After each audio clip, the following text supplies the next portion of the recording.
BMCVTC channel Hindi channel में आप सभी का बहुत बहुत स्वागत है। इस वीडियो को देखने के बाद आप लोगों के लिए इसके डिस्क्रिप्शन बॉक्स में कुछ आसान से प्रश्न दिए गए हैं जो कि इस वीडियो से संबंधित हैं। उन्हें हल करने का प्रयास ज़रूर कीजिए और फिर वीडियो देखने के बाद उसमें एक छोटा सा डिस्क्रिप्शन बॉक्स में छोटा सा गूगल फॉर्म भी है, उसे ज़रूर भरें। अपने सुझाव अपनी राय को उसमें ज़रूर भरें ताकि हम वीडियो को और इम्प्रूव कर सकें। और अंत में इस चैनल को अगर आपने सब्सक्राइब नहीं किया है तो ज़रूर सब्सक्राइब कीजिए ताकि आपको नए नए आने वाले वीडियो की सूचना मिलती रहे। तो चलिए देखते हैं अपना वीडियो।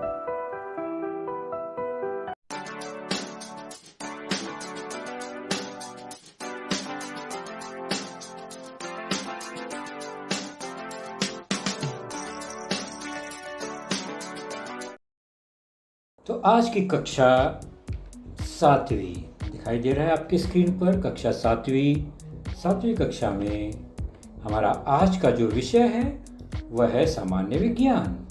और सामान्य विज्ञान विषय के अंतर्गत हमारा जो आज का पाठ होगा वह आपके पाठ्य पुस्तक से लेसन नंबर 8 स्टैटिक इलेक्ट्रिसिटी अर्थात स्थिर विद्युत पाठ 8वां।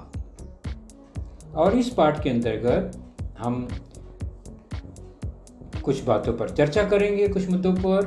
सबसे पहले हम थोड़ा सा परिचय लेंगे, फिर कुछ प्रयोग देखेंगे और फिर कुछ उदाहरण द्वारा हम स्थिर विद्युत को समझने का प्रयास करेंगे। तो परिचय, प्रयोग और उदाहरण द्वारा हम इस घटक स्थिर विद्युत को समझने का प्रयास करेंगे।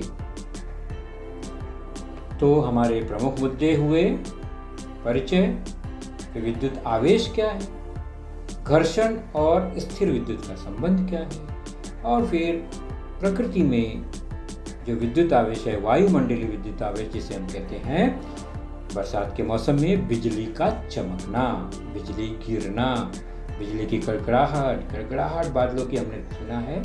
तो यह क्या है उस पर हम थोड़ी सी चर्चा करेंगे।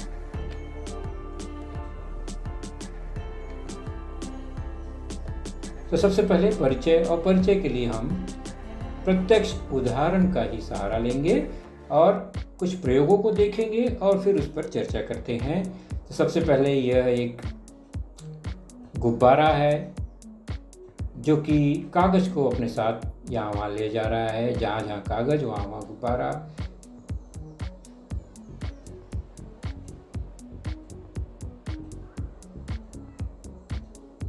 कागज को ढकेलने का, उड़ाने का प्रयास कर रहे हैं और उसमें कुछ गुण आ गया है। कैसे? तो ये घटना जो देख रहे हैं, कुत्ते के जो बाल हैं उसके ऊपर गुब्बारे को रगड़ा गया है। उसके बाद यह अनुभव हो रहा है। दूसरा अनुभव है कि गुब्बारे पर किसी कपड़े से रगड़ा गया या गुब्बारे को किसी कपड़े से रगड़ा गया है और पानी की नल की धार के पास ले जाते हैं तो वो जो धार है वह गुब्बारे की ओर मुड़ गई, आकर्षित हो रही है।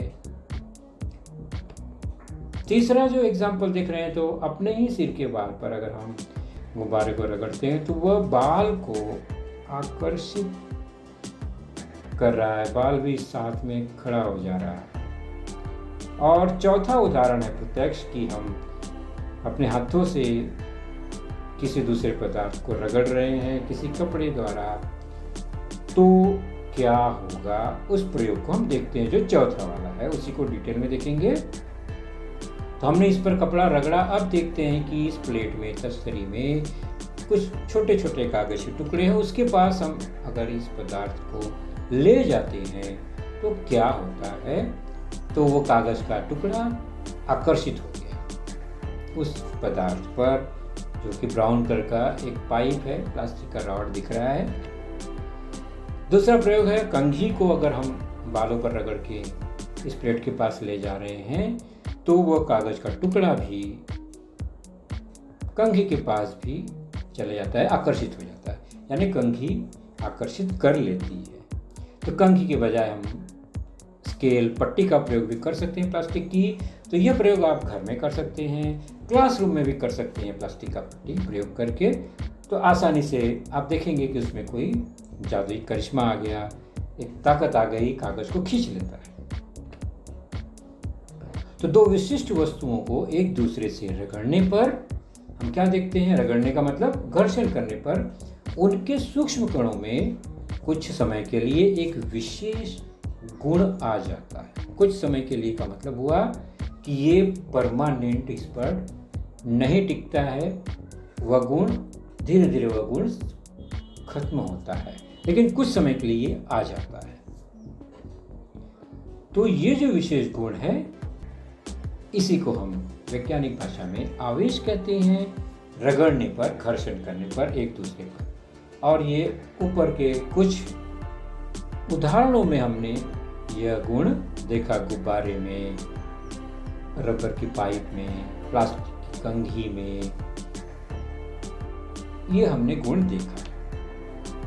तो इस विशेष गुण को हम आवेश कहते हैं। और ये आवेश शब्द जो है वो वैज्ञानिक बेंजामिन फ्रैंकलिन ने बताया और कहा कि यह दो प्रकार का होता है।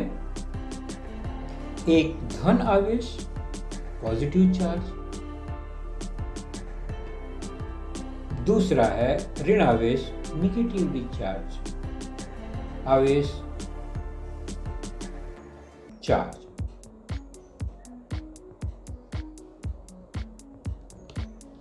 तो आवेश दो तरह का, धन आवेश, ऋण आवेश। हमने ये मोटे मोटे तौर पर देखा। आवेश दो प्रकार के होते हैं और पदार्थों के घर्षण से उनमें आवेश का निर्माण होता है। तो निश्चित है कि दो पदार्थ है, अगर आवेश निर्माण हुआ है घर्षण से तो दोनों में समान आवेश नहीं आएगा। एक में धन आवेश होगा तो एक में ऋण आवेश होता है। घर्षण से पहले पदार्थ में कोई आवेश नहीं होता, अर्थात वे उदासीन होते। मतलब ये हुआ कि घर्षण से पहले हम पदार्थ को कागज के पास या किसी अन्य हल्के पास पदार्थ के पास ले जाएं तो वो आकर्षित होता हुआ नहीं दिखाई देता है। तो पदार्थों के घर्षण से उनमें आवेश का निर्माण होता है। आखिर उसमें होता क्या है? मान लीजिए कि ये दो पदार्थ के सूक्ष्म कण हैं और हम जब पदार्थों का घर्षण करते हैं, ये उदासीन पदार्थ पहले इनमें कोई आवेश नहीं है, वह किसी भी दूसरे अन्य पदार्थ को आवेशित नहीं करते, आकर्षित नहीं करते। जब उनमें घर्षण होगा, पहले तो उदासीन है।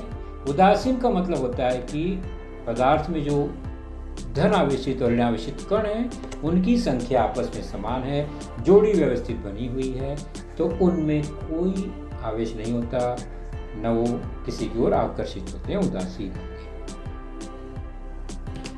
दूसरा पदार्थ भी उदासीन ही है, उनमें भी धन आवेश और ऋण आवेश कणों की संख्या जो है वो समान है, इसलिए उदासीन है। समान होंगे तो उदासीन होंगे, कम अधिक होंगे तो इसका मतलब उनमें किसी न किसी प्रकार का आवेश उत्पन्न होता है। तब वो जो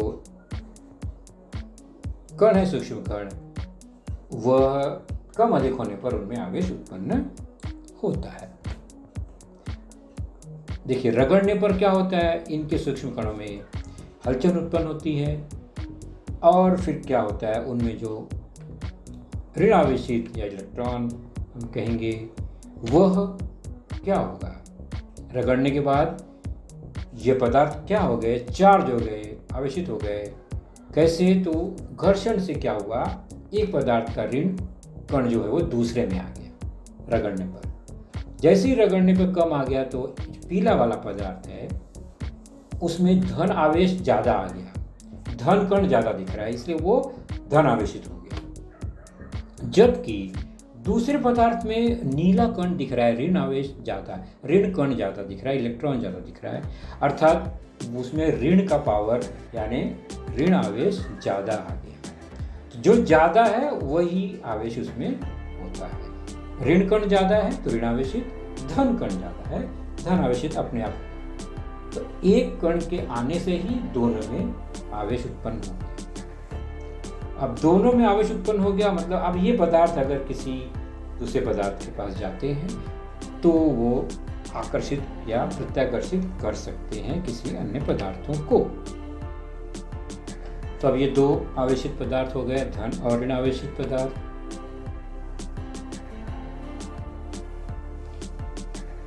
तो अब इनको हम किसी दूसरे कण के पास ले जाएंगे तो क्या होगा? तो इस तरह से अब वो आकर्षित कर ले रहे हैं दूसरे पदार्थों को।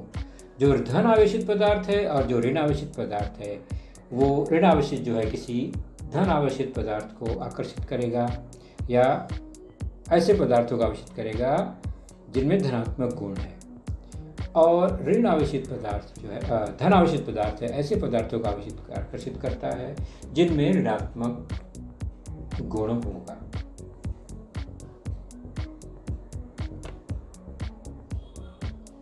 तो पदार्थों के घर्षण से उनमें आवेश का निर्माण होता है।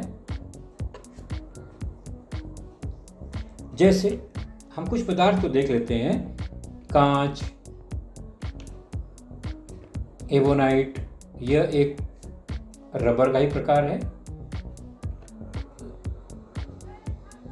हार्ड कोर रबर होता है एवोनाइट। प्लास्टिक आप जानते ही हैं, सबकी पाइप है यहाँ पर। और फिर कपड़ा है रेशम का, और कपड़ा है ऊन। तो यहाँ पर हम 5 पदार्थ देख रहे हैं, और इन 5 पदार्थों में सामान्य तौर पर कोई आवेश नहीं होता, लेकिन जब भी इनमें घर्षण होगा अन्य पदार्थों से तो आवेश उत्पन्न होता है। जैसे रेशम और कांच, रेशम और कांच मतलब कांच की छड़ को रेशम के कपड़े से अगर रगड़ा गया और प्लास्टिक की छड़ को ऊन के कपड़े से रगड़ा गया तो क्या होगा? रगड़ने पर, घर्षण करने पर क्या होगा? उनमें आवेश उत्पन्न होगा, क्योंकि कोई न कोई जो ऋणात्मक कण है, इलेक्ट्रॉन है, वो एक से निकलकर दूसरे में चले जाता है। अब क्या हो गया? ये आवेशित हो गया। हमने उसे निशान द्वारा दर्शा दिया है, धन और ऋण लिखकर। दोनों लेफ्ट और राइट के प्रयोग में क्या अंतर है कि रेशम को कांच पर रगड़ा गया तो जो कांच है वो धन आवेशित हो गया है और रेशम ऋण आवेशित है। प्लास्टिक और ऊन में देखें राइट साइड में, तो प्लास्टिक जो है ऋण आवेशित हो गया है और ऊन जो है वो धन आवेशित हो जाता है। कैसे होता है, क्यों होता है, यह आंखों से दिखाई नहीं देता है और इस पर हम अभी चर्चा साथियों में इस पर करना नहीं है। सिर्फ गुण देखना है कि दोनों में अलग अलग चार्ज होता है। कैसे चेक करेंगे कि दोनों में अलग अलग है, वो हम आगे प्रयोग में देखते हैं कि दोनों में समान नहीं है, अलग अलग चार्ज है। यानी कांच और प्लास्टिक दोनों में जो आवेश है वो भिन्न है, अलग है। तो हमने देखा कि कांच और प्लास्टिक दोनों आवेशित हो गए हैं। कांच पर हमने रेशम रगड़ा था, प्लास्टिक पर हमने ऊन रगड़ा था। अब दोनों में आवेश उत्पन्न हो गया, इसकी जांच करते हैं। तो कांच को हम क्या करते हैं, लटका देते हैं बांध के। अब वो फ्रीली घूम सकता है। अब प्लास्टिक के रॉड को अगर कांच के पास ले जाएं तो क्या होगा? एक धन आवेशित है, एक ऋण आवेशित है, तो विपरीत है, तो वो आवेशित आकर्षण हो जाएगा उनमें। तो विपरीत चार्ज आवेश वाले जो कण हैं वो एक दूसरे को आकर्षित करते हैं। तो विपरीत आवेश में आकर्षण दिखाई देता है। अब क्या करते हैं? कांच की छड़ पहले से लगी है, दूसरा कांच का छड़ लेते हैं जिसको हम आवेशित कर लिया है हमने रेशम के कपड़े से रगड़कर। तो दोनों में आवेश किया है, दोनों कांच ही है। अब हम ले जाते हैं एक कांच को दूसरे कांच के पास। क्या होता है, तो दूसरा जो लटका हुआ कांच है वो थोड़ा दूर हट जाता है, मतलब आकर्षण नहीं हो रहा है। तो समान आवेश में प्रतिकर्षण दिखाई देता है। तो जब प्रतिकर्षण होगा इसका मतलब दोनों पदार्थों में समान आवेश है, जैसा कि गुब्बारा और वो कागज का रिंग हमने पहले प्रयोग में देखा, और आकर्षण हमने कंघी और कागज के टुकड़े में देखा। इसका मतलब कि दोनों में विपरीत आवेश रहा होगा, या एकदम से उदासीन और एक आवेश वाला होगा।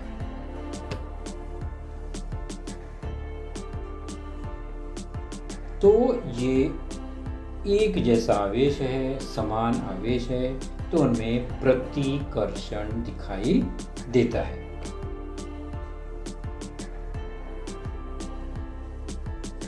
तो आकर्षण तो आवेशित पदार्थ जो है वो दूसरे किसी पदार्थ को आकर्षित करता है, चाहे उस पदार्थ में आवेश हो चाहे न हो। जैसे कागज में आवेश न होने पर भी वह कांच के पास ले जाएंगे तो भी आकर्षित कर लेगा, प्लास्टिक के पास ले जाएंगे तो भी आकर्षित कर लेगा। तो इसलिए कांच और प्लास्टिक में आकर्षण दोनों में हो रहा है कागज से, तो इसलिए आकर्षण से हम नहीं बता सकते कि दोनों पदार्थों में आवेश है या नहीं है, यानी कागज में आवेश था या कांच में, कागज में आवेश था या प्लास्टिक में, ये हम क्लियर नहीं बता सकते।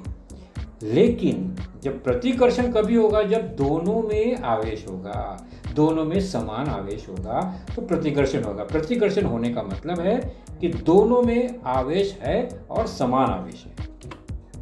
तो विपरीत आवेशों में आकर्षण दिखाई देता है, अलग अलग हों, और समान आवेश होगा तो प्रतिकर्षण दिखाई देता है। इसलिए दो पदार्थों में आवेश है या नहीं है वो कैसे पता चलेगा? उनके प्रतिकर्षण से, आकर्षण से नहीं। आकर्षण में एक आवेशित है तो भी आकर्षित हो जाएगा। प्रतिकर्षण कब होगा? जब दोनों आवेशित होंगे और दोनों में समान आवेश होगा। तो ये कुछ प्रयोग हमने देखा।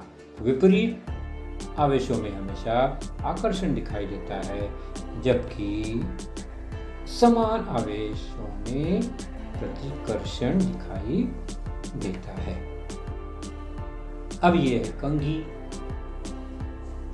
और हम चर्चा करेंगे कि आवेशित वस्तु है अगर, अभी हमने ये देख लिया कि विपरीत आवेशों में आकर्षण और समान आवेश में प्रतिकर्षण होता है। और आवेश कैसे निर्माण हुआ? घर्षण से निर्माण हो गया। अब हम देखते हैं कि एक आवेशित पदार्थ क्या दूसरे पदार्थ को आवेशित कर सकता है। जैसे चुंबक में हमने देखा है कि एक चुंबक के पास कोई हम दूसरा चुंबकीय पदार्थ ले जाते हैं तो उस चुंबकीय पदार्थ में भी चुंबक के कुछ गुण आ जाते हैं। क्या आवेश भी इस तरह से हो सकता है? ये एक आवेशित कंघी है जो ब्लिंक कर रहा है, इसका मतलब है समझिए कि उसमें आवेश है। और यह एक कंघी है जिसमें कोई आवेश नहीं है, उदासीन है, और उसी के पास कागज का टुकड़ा है, कोई परिवर्तन नहीं है, कागज का टुकड़ा उसके पास है लेकिन कोई आकर्षण दिखाई नहीं दे रहा है। लेकिन जब इस आवेशित कंघी से उस उदासीन कंघी को हम स्पर्श करते हैं तो उसमें भी आवेश उत्पन्न होता हुआ दिखाई देता है। कैसे दिखाई देता है, कैसे मालूम पड़ता है? तो हम देखते हैं जैसी कंघी को स्पर्श करता है दूसरा कंघी, आवेशित कंघी, वह जो कागज है वो कंघी के पास आकर्षित हो गया, जबकि उसको हमने घर्षण से आवेशित नहीं किया, हमने आवेशित पदार्थ से उस कंघी को आवेशित किया। तो आवेशित वस्तु के स्पर्श से उदासीन वस्तु में आवेश उत्पन्न होता है, हमने इस प्रयोग से समझा।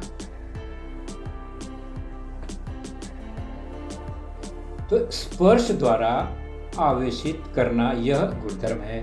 तो दूसरे पदार्थ को आवेशित करने के लिए हम आवेशित पदार्थ के स्पर्श से आवेशित कर सकते हैं। स्पर्श द्वारा आवेशित करना यह एक गुणधर्म है, प्रयोग है। दूसरा देखते हैं, यह गुब्बारे का वाला प्रयोग।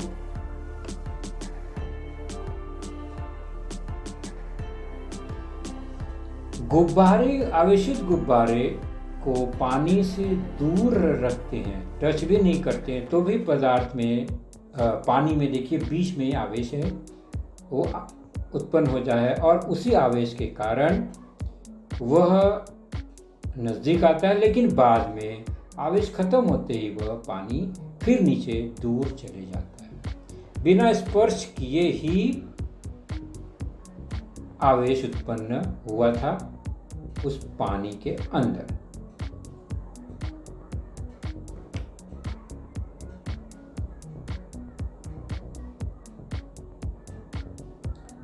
तो थोड़ी दूर वो आवेश उसमें उत्पन्न होता है, बाद में वो फिर पानी नीचे की ओर गुब्बारे से दूर चली जाती है।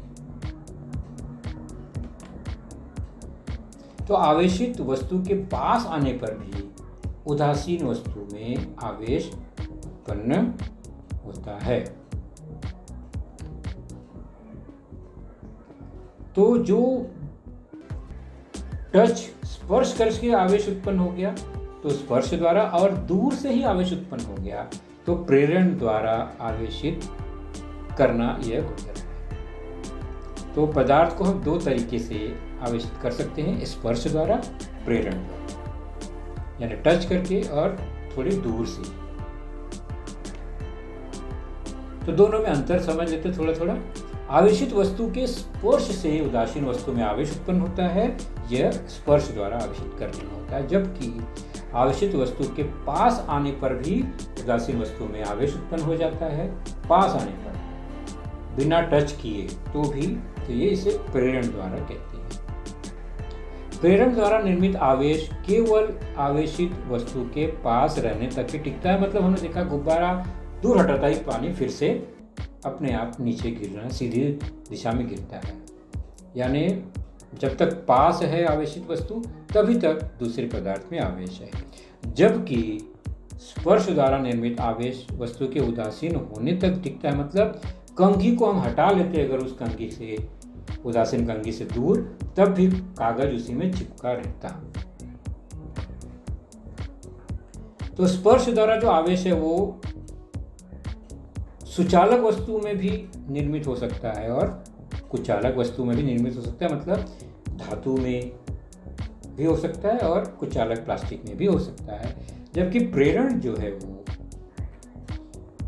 केवल सुचालक में ही सामान्य तौर पर उत्पन्न होता है, कुचालक में नहीं होता है। अब आप सोचेंगे कि पानी तो कुचालक है, नहीं बच्चों। शुद्ध जल जो होता है, शुद्ध मतलब केवल H2O, वह उदासीन होता है। लेकिन हम जो पीते हैं पानी, नल में जो पानी आता है उसमें बहुत सारी अशुद्धियाँ मिले होते हैं, उसमें मिनरल्स मिले होते हैं, सॉल्ट मिले होते हैं, जो कि पानी को सुचालक बनाता है। इसलिए उस सुचालक पानी में यह गुणधर्म दिखाई देता है प्रेरण द्वारा।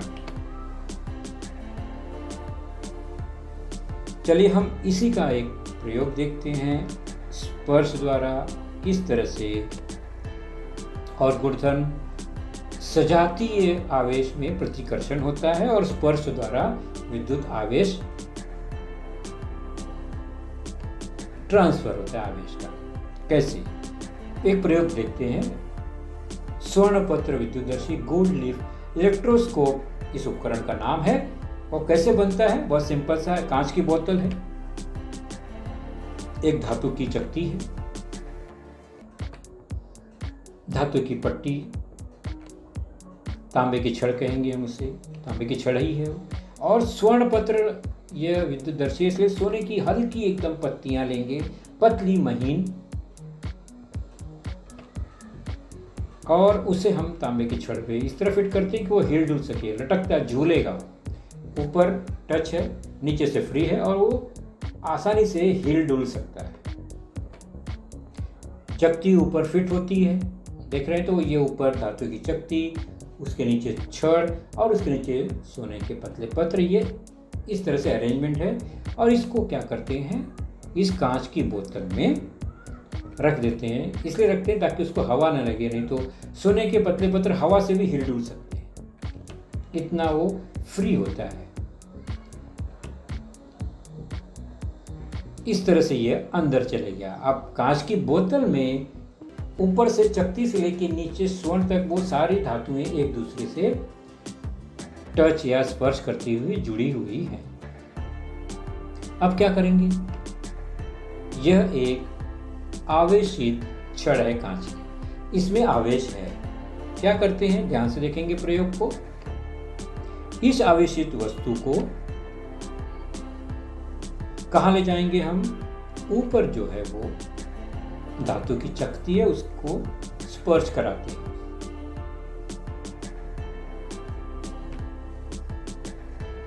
हमने स्पर्श करा दिया चकती को, क्या होगा?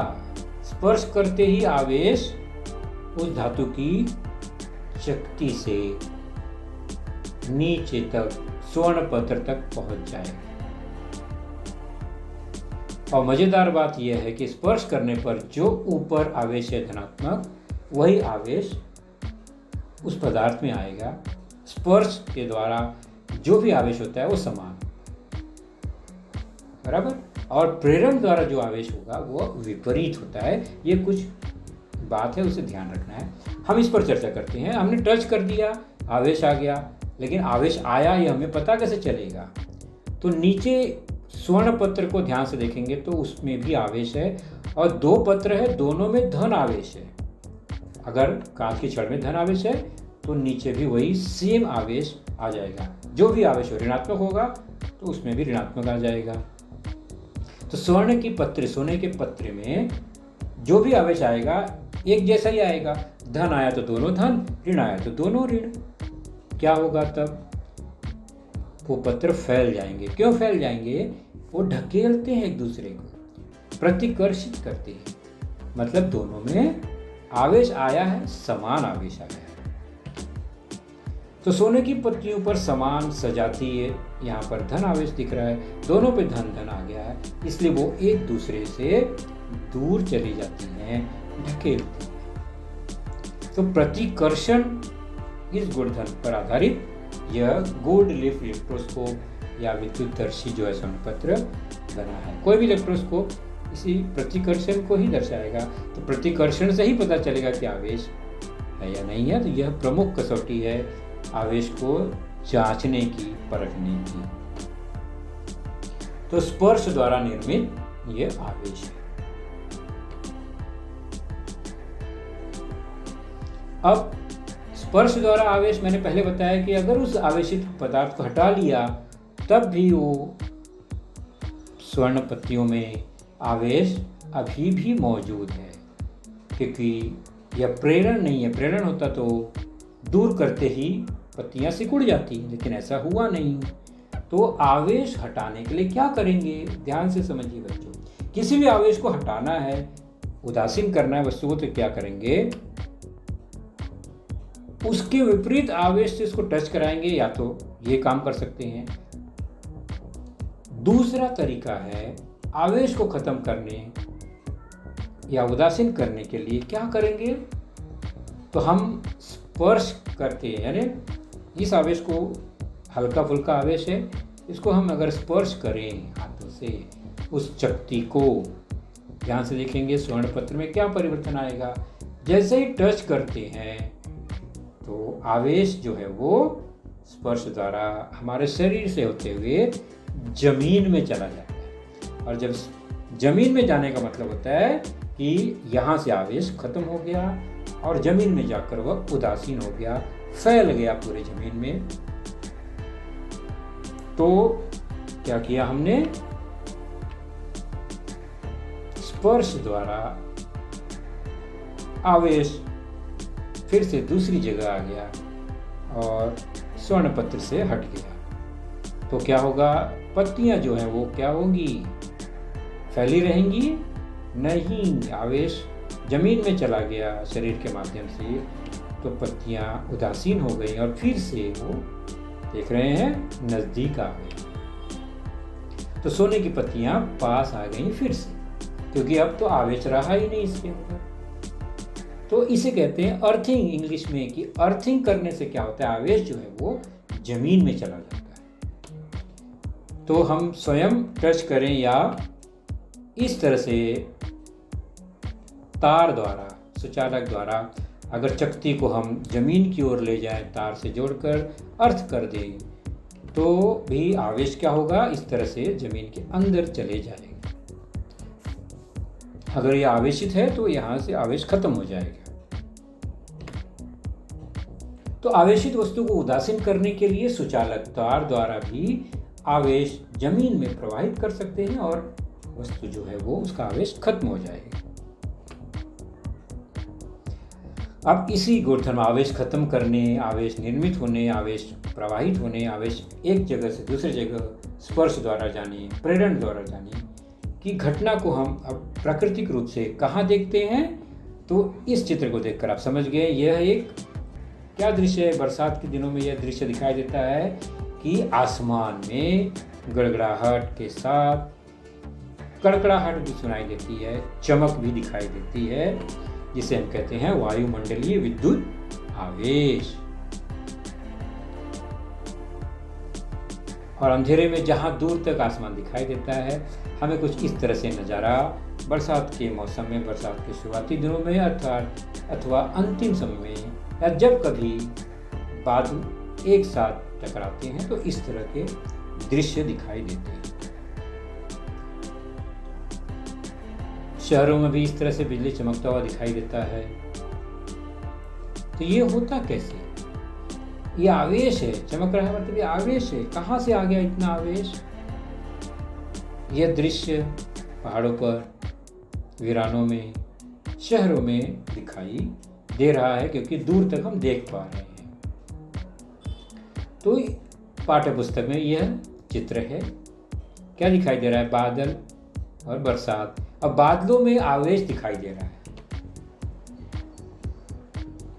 और बादलों में आवेश आता कैसे है? आवेश आता ही कैसे है? तो मैंने पहले ही बताया, दो पदार्थों की घर्षण, रगड़ने से। तो बादलों में आवेश कैसे आता है? तो बादल जब एक दूसरे से, बादलों में जब वाष्प की मात्रा यानी जल की मात्रा बढ़ती है, वो बाहर बढ़ता है, हवा के द्वारा घर्षण होता है, बादल यहाँ से वहाँ चलते हैं, एक दूसरे को घर्षण होता है, एक दूसरे में रगड़ते हैं, आवाज़ भी आती है और इतनी ज़्यादा ऊर्जा होती है कि रोशनी भी आती है। तो उनमें आवेश उत्पन्न होता है, बहुत ज़्यादा आवेश उत्पन्न होता है। और ज़्यादा आवेश उत्पन्न होने पर यह ऊर्जा ऊष्मीय ऊर्जा कम, लेकिन प्रकाशीय ऊर्जा में और ध्वनि ऊर्जा में यह बदल जाता है। यानी प्रकाश और ध्वनि दोनों का बहुत निर्माण होता है। तो आकाश में बादलों और हवाओं के घर्षण से बादलों में तीव्र आवेश उत्पन्न होता है, जिसके कारण ऊष्मा, प्रकाश और ध्वनि का निर्माण होता है। और आवेश की मात्रा इतनी ज़्यादा होती है, इतने बड़े पैमाने पर होती है कि वह आवेश आसपास फैलने की कोशिश करता है, उदासीन होने की कोशिश करता है, और जो नज़दीक पड़ेगा वो आवेश वहाँ पर चले जाता है। तो चूंकि जमीन ही है, आसमान से जमीन ही नज़दीक है, तो वो जमीन की ओर प्रवाहित होता है, बहुत तेजी के साथ होता है। और ये आवेश इतना अधिक है कि अगर वह किसी इंसान पे गिर जाए, घर पर, इमारत पर, जानवरों पर यह आवेश प्रवेश कर जाए, तो उसके जान माल का खतरा अधिक होता है, क्योंकि उसमें बहुत तेज ऊष्मा, प्रकाश होता है। वह ऊर्जा सहन नहीं कर सकता शरीर और मृत्यु हो सकती है, इतनी ज़्यादा उसमें आवेश होता है। और यही घटना जब होती है, जमीन पर आती है, आवेश जमीन पर प्रवाहित होती है, तो हम उसे कहते हैं बिजली का गिरना। बिजली गिरने का मतलब कोई पदार्थ नहीं गिरता है। बिजली गिरने का मतलब है कि आवेश जो है वो बादलों से होता हुआ, हवाओं से, नमी से वह जमीन की ओर खींचा चला जाता है, और जो सबसे पहले उसके रास्ते में पहुंचेगा, सारा आवेश उसी में वह चला जाता है। तो यानी सबसे पहले कौन किस पर पहुंचेगा? जो ऊंचा चीज होगा, पेड़ पौधे, लंबा नारियल का पेड़, ऊंचे ऊंचे पेड़, उस पर पहले पहुंचेगा। उससे ऊंची इमारत है, उस पर कोई खंभा, टावर है, उस पर, जहां वो सबसे पहले पहुंचे, आवेश वहीं पर, जो ऊंचाई पर होगा आवेश वहीं पर पहुंचता है। तो इस तरह से ये टकराने पर हानि होती है। अब देखिए ये दृश्य शहर में आवेश उत्पन्न हो रहा है, ऊपर से नीचे की ओर आ रहा है और जो ऊंची टावर है वहां पर आवेश पहुंच जा रहा है। सबसे पहले जमीन पे पहुंचने से पहले टावर पर वह टकरा रहा है, आवेश वहां पर गया। और ऐसे हर शहरों में होता है, लेकिन फिर भी हम देखते हैं कि बहुत कम दुर्घटनाएं होती हैं, किसी जान माल का नुकसान होता है, ये हम बहुत कम सुन पाते हैं। ऐसा क्यों? बिजली तो इतनी गिरी, यानी प्रवाहित हो गई आवेश, तो क्यों ऐसे बच कैसे गए? तो बिजली का गिरना हमेशा रहता है, लेकिन उससे हम बच सकते हैं कैसे? तो प्रेरण द्वारा, यानी बिजली स्पर्श तो नहीं होती, क्योंकि बादल में आवेश है इतनी ऊंचाई पर, तो बादल तो नीचे आके स्पर्श नहीं करता है उस टावर को, तो प्रेरण द्वारा ही वह हवा के माध्यम से, नमी के माध्यम से आवेश जो है बादलों से जमीन की ओर आ जाता है। तो इन हानियों से कैसे बचा जाता है, कैसे बचते हैं वो देखते हैं। तो बहुत सिंपल सा उपकरण होता है, हम एक इमारत के उदाहरण द्वारा देखेंगे। यह इमारत है, बिल्डिंग, देखने डिश एंटीना लगा है। अगर बिजली चमकेगी तो सबसे पहले आवेश कहाँ पहुंचेगा? तो इमारत की छत पर लगे हुए डिश एंटीना पर पहुंचेगा। और डिश एंटीना से अगर वायर लगा है, सबके घर में केबल है, तो सबके टीवी वगैरह जल जाएंगे, क्योंकि इतना आवेश होता है कि सब मशीन खराब हो जाएगा जो भी उस केबल से जुड़ा होगा। तो कैसे बचें इसको?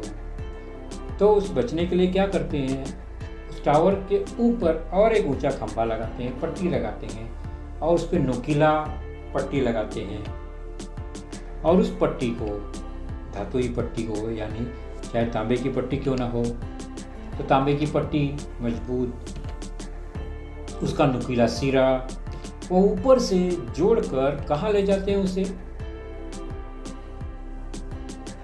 उसे ले जाते हैं, ध्यान से देखिए, उस पट्टी को जोड़ कर उस पूरी पट्टी को हम ले जाते हैं जमीन की ओर, और जमीन के अंदर उसे ले जाते हैं। तो उसमें लोहे की चद्दर, नमक, कोयले का चूर्ण डालकर उसके अंदर, जमीन के अंदर घुसा देते हैं, डाल देते हैं अंदर। अब इससे क्या होगा? इससे ये होगा कि जो कोयला और नमक का घोल है बच्चों, वो सुचालक आवेश को खींचने का काम करता है। कोयला भले ही कुचालक हो, लेकिन कोयला और नमक का घोल जो है, जमीन में पानी डाल देंगे तो वो आवेश को फैलाने का काम करता है। जमीन में बहुत तेजी से फैल जाता है। घोल में अगर आवेश है तो वो जमीन में तुरंत चले जाएगा। तो ये जो अरेंजमेंट देख रहे हैं, पट्टी और सब, ये क्या करता है, आवेश जो आएगा बादलों से वह उस सीधे कहाँ टकराएगा? ऊपर नुकीले सिरे को। डिश एंटीना को नहीं टकराएगा, क्योंकि पहले वो आ गया, और वहां से आवेश क्या होगा? तुरंत फट से पट्टी से होते हुए जमीन के अंदर चला जाएगा। तो आसमानी बिजली का जो आवेश है वो कहाँ चले जाएगा? जमीन के अंदर, किसी और को वह नहीं स्पर्श होगा। तो इस अरेंजमेंट को, इस उपकरण को कहते हैं तड़ित रक्षक, लाइटनिंग प्रोटेक्टर। और आपने देखा होगा हर ऊंची इमारत पर इस तरह से नुकीला एक खंभा, पाइप निकला हुआ होता है, और उसका दूसरा सिरा जमीन की ओर जुड़ा होता है तांबे की पट्टी से। अब यही देखते हैं यहाँ पर शहर में, टावर में, उस टावर में भी वहाँ लगा हुआ है तड़ित रक्षक।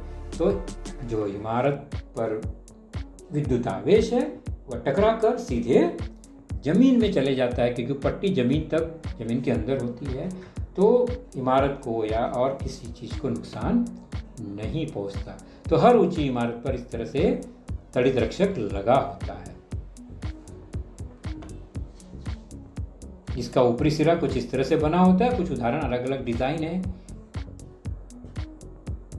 ऐसे फिटिंग है, और उसमें देखिए वो तार वायर लगा हुआ है, और वह वायर जमीन के अंदर चला जाता है। इमारत से ऊपर से होते हुए जमीन के अंदर ले जाते हैं, ताकि जो आवेश है वो जमीन में चला जाए। ये नुकीला सिरा है और फिर वो पाइप है और नीचे फिर वायर लगा हुआ है, सुचालक है वो।